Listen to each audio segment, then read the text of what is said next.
আজি আমাৰ মুখ্যমন্ত্ৰীৰ নিযুত মইনা আঁচনিখন চৰকাৰীভাৱে আমি আজি কেবিনেটত আনুষ্ঠানিক স্বীকৃতি দিওঁ বা আঁচনিখন ৰূপায়ণৰ বাবে আমি সিদ্ধান্ত গ্ৰহণ কৰোঁ। মই অলপ আঁচনিখনৰ বিষয়ে আপোনালোকক বুজাই দিব খুজিছোঁ। দশমমান শ্ৰেণীৰ পৰা উত্তীৰ্ণ হৈ যিসকল ছোৱালী বা ছাত্ৰীয়ে একাদশমান শ্ৰেণীত নামভৰ্তি কৰিব, তেওঁলোকে গৰম বন্ধৰ 2টা মাহ বাদ দি প্ৰত্যেক মাহত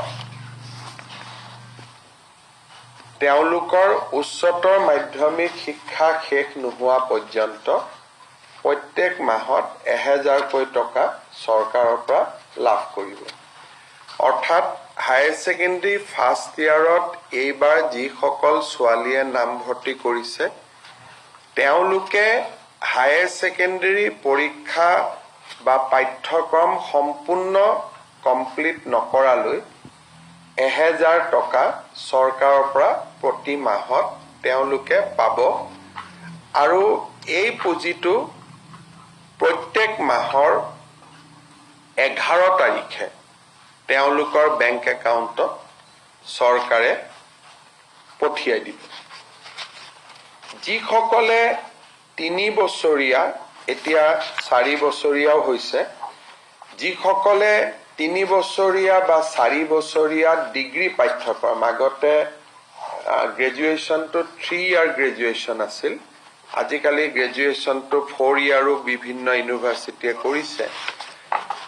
যিসকলে 4 বছৰ বা 3 বছৰ গ্ৰেজুৱেশ্যন পাঠ্যক্ৰমত পঢ়িব হায়াৰ ছেকেণ্ডেৰী পাছ কৰি, প্ৰত্যেকগৰাকী ছোৱালীয়ে প্ৰথম বৰ্ষত নাম গ্ৰহণ কৰাৰ লগে লগে প্ৰত্যেক মাহত 12,250 টকা চৰকাৰৰ পৰা লাভ কৰিব।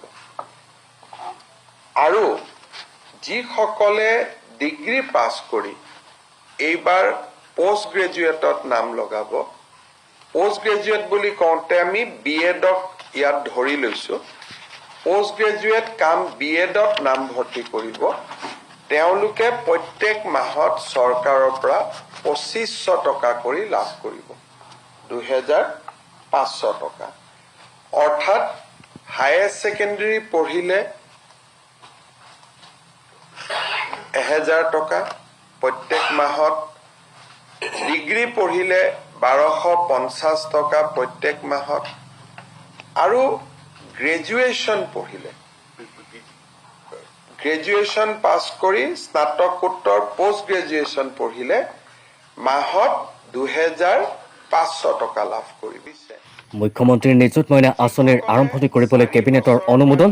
দশম উত্তীৰ্ণ ছাত্ৰীয়ে প্ৰতিমাহে 1000 টকাকৈ লাভ কৰিব।